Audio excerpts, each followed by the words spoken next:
In this video, I'm going to demonstrate the law of conservation of mass and how do chemical equations model chemical reaction. Okay, so we're going to do shortcut here. This is just for those who missed the class and for those who needs, better understanding how to do chemical equation. We're going to do shortcut. I'm just doing how are reactions written? It's a prerequisite. You should know that the chemical equation has reactants and products, okay? You should know that on the left side of the chemical equation is the reactants, and in the right side, we have the products. The first step that you need to know in balancing chemical equations is, right? So I have here examples of chemical equations. So let's analyze first. So the left side of the equation is the reactants, all right? So I usually ask students to write the reactants here. So the reactants here is the left side, and the product and the reactants is separated by an arrow. So the reactants here is barium carbonate. So it helps you to analyze the equation if you really don't know how to do equation, okay? So that is the reactants. And then the products are barium oxide and carbon dioxide. So every atoms or every compounds or every substances after the arrow, that is our product. So it is barium oxide and carbon dioxide. So that's our reactants. This is our reactants, okay? Okay, so this is the starting point of the reaction, and this is the end of the reaction. This is what being produced. All right, that's the reactants. And then the last part, which is the written on the right side, that's your products. Okay, all right. And the next one, okay, this is our reactants. Okay, whatever happened, the reactants is on the left side and the product is always on the right side. Okay, there you go. So the reactant inventory of this one. Okay, let's say we are going to balance an equation here. All right, so first, do the atoms inventory. Right here, I usually put 3 columns like this. Begin, because the atoms in the reactants must be also the same atom in the products, okay? So chemical equation is simply rearranging of atoms. So no new atoms will be created and no atoms will be destroyed. They just rearrange. So that's potassium. That's K. Write it, the iodine or iodine. Okay. What else? We have lead. Okay, EB, lead. And then we have nitrogen. Actually, we do it as polyatomic ion, but we just started, so let's do one by one. Okay, this is oxygen. Okay, O-N. Now, let's do the inventory. We're going to compare the reactant and the product. How many atoms are there in the reactant and how many atoms in the product for the same atom? So we have here, remember, if there's no subscript or there's no coefficient, meaning it is 1, okay? So, but here we don't have subscript, but we have coefficient. So, we have 2 atoms of potassium in the reactant. How about in the product? All right, there's no subscript also, but there is coefficient also 2. So, check, balance. Now, how about iodine? So, iodine, 2, that's the subscript, tells you or how many substances are there. And then here, iodine is 2 here. We use the subscript. So, balance also. Now, how about lead? Lead, we have 1 in the reactant. How about in the product? We have 1 also in the product. Okay? And then, how about nitrogen? Look at this. It is enclosed in parentheses. Okay? So, you know in math that if it is enclosed in parentheses, meaning you have to multiply. So, there's no subscript for nitrogen, but we have subscript outside. So, meaning to say this is 2 atoms of nitrogen. Okay? And then, in the product side, we have here again 2 because it is the coefficient. So, it's 2. So, it is balanced. There's no problem. How about oxygen? Oxygen is, there's a subscript of 3 atoms of oxygen. and another subscript outside the parentheses. So it's 3 times 2 is 6. And then this one, we have subscript here 3, and then their numerical coefficient, which is 2. So you multiply the numerical coefficient with the subscript. So it is 2 times 3, 6. Okay? And when you check, they are the same. Okay? That means it is balanced. So the data about this experiment is conforming the law of conservation of mass or law of conservation of matter. Why? Because the amount of atoms in the reactants is equal to the amount of atoms in the products. In short, okay, during chemical reaction, don't forget it, during chemical reaction, the amount of atoms in the reactants is always equal to the amount of atoms in the product, or the mass of the reactants is always equal to the mass of the product. Another example here. Here we have aluminum. Let's just put symbol. And then we have sulfur. Let's make it sulfate. Okay, SO4. All right. And then we have zinc. And then we have chlorine. All right. For here, for the reactant, this is the reactant. Okay, that's the reactant. And then for aluminum, we have 2, okay, because of the subscript right there. And here, it is 1, okay? There's no subscript. There's no coefficient. It's 1. How about sulfate? Sulfate here is 4, and then we have here 3, meaning to say it has 3 ions of sulfate, okay? And then here, we have 1, all right? It's only 1, okay? SO4, all right? That's only 1. And zinc, we have 1 in the reactant, and in the is 1 also. Okay? How about chlorine? Chlorine here is 2, and chlorine here is 3. Okay? So, they are completely in balance except for zinc. Okay? So, the next thing you're going to do is choose which element or which atom you want to begin with. Say, for example, aluminum. Aluminum is 2. Okay? When we say balance, it must be equal to the product and the reactant, okay? So this is 2.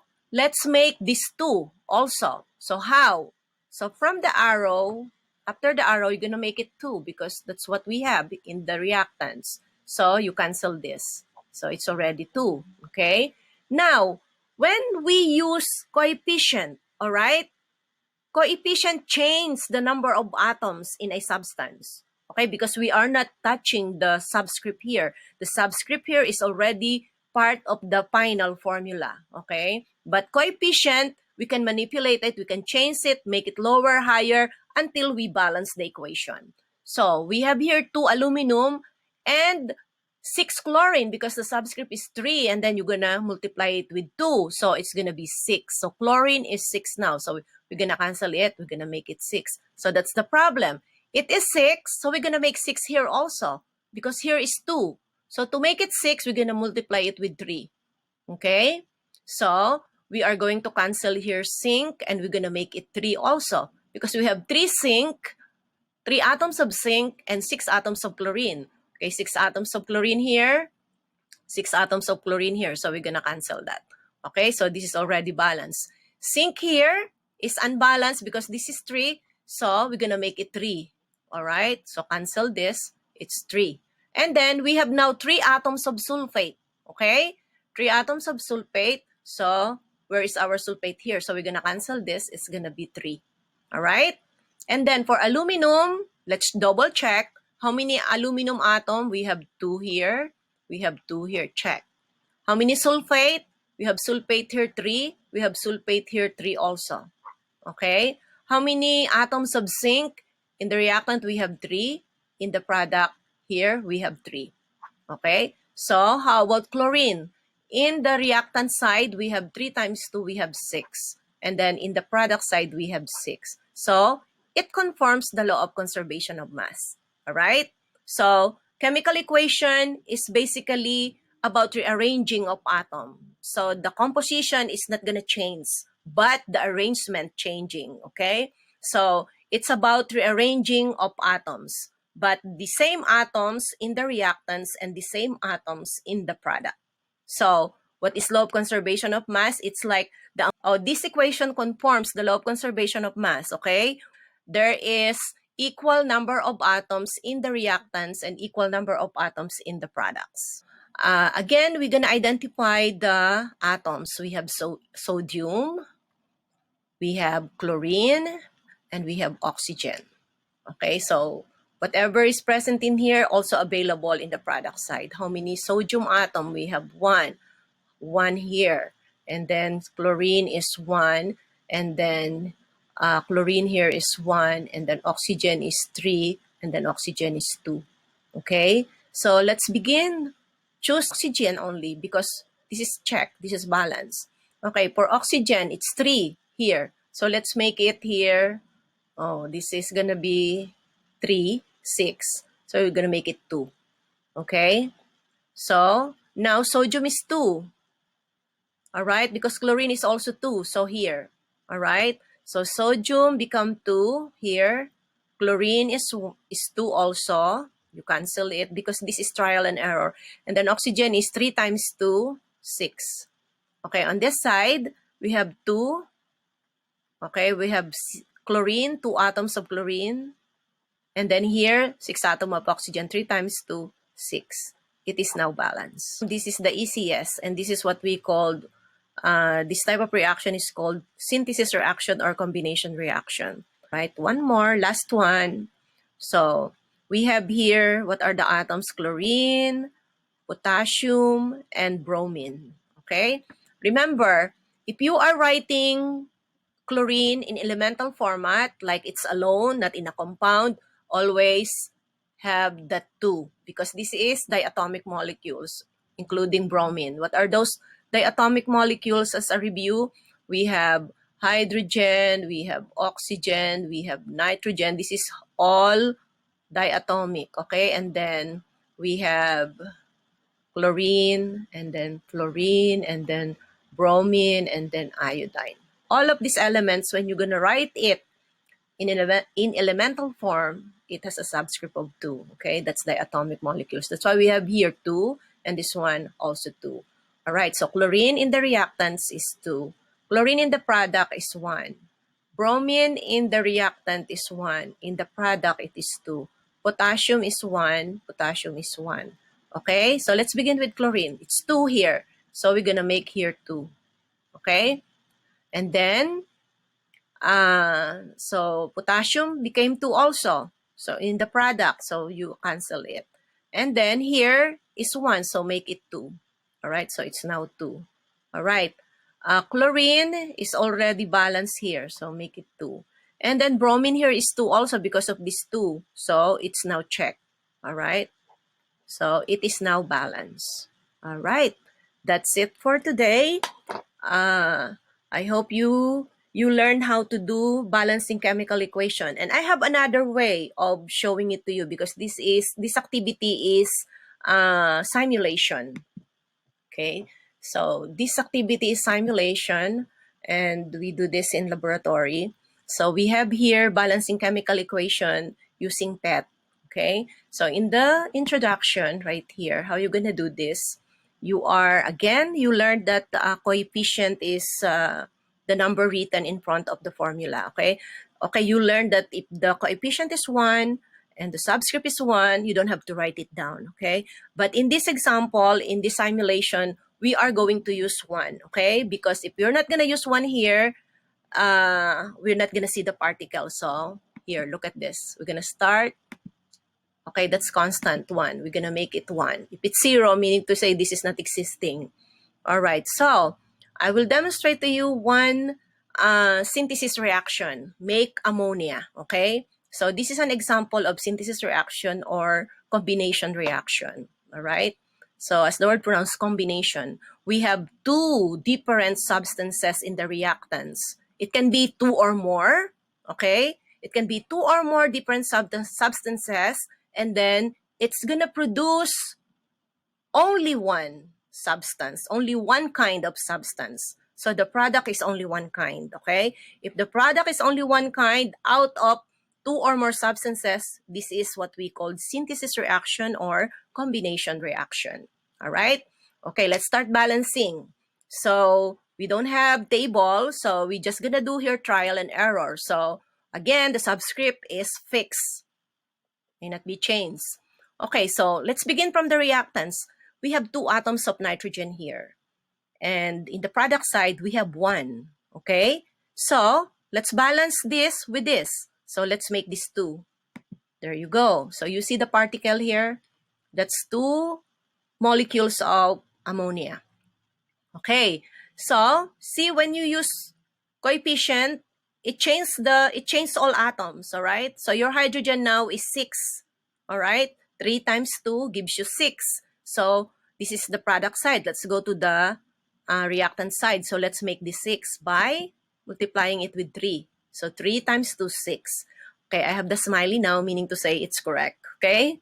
All right, next. So this example is a combination reaction or synthesis reaction. They combine to form one substance. Now, let's have the opposite of combination reaction. This is what we call decomposition, from the word decompose, okay? So the substance is going to be broken down into into single elements. So here, so we're gonna do separation of water or electrolysis of water. So H2O, see the reactants has one kind of substance, only one kind, and then the product has 2 different substances. It can be 2 or more, okay, out of one substance. So when a substance decomposes, the reaction is called decomposition, okay? So let's analyze the number of atoms. So again, I told you we're gonna use 1 here because this is digital, all right? Okay, so we have here 2 atoms of hydrogen. Okay, here is 2 also. Okay, but oxygen here is only 1. Oxygen here is 2. So we're gonna make 2 oxygen here. And see, it changes also the number of hydrogen atoms. Hydrogen became 4. So we're gonna balance the product side for hydrogen. So we're gonna make this 4. All right, so it's balanced. As simple as that for decomposition reaction. Okay. Another one, let's do combustion reaction, okay? So this one is an example of combustion reaction. And what are the indications that it is combustion reaction? When you have carbon, hydrogen, and oxygen in the reactant side, and when you have carbon dioxide and water as a product, okay? That's the indications of combustion reaction, okay? All right, let's start balancing. Again, I told you we're going to start with 1 here because this is digital. Okay, right there. And then, let's begin with carbon. Carbon is 1 here, carbon is 1 here, balance. Hydrogen here is 4. Hydrogen here is 2. So let's make this 4. There you go. Okay. Now, what's the effect? Our oxygen now here is 2. And there's another 2 here. So it's going to be 4. 4 oxygen on the product side and 2 oxygen on the reactant side. So we adjust this 2 times 2.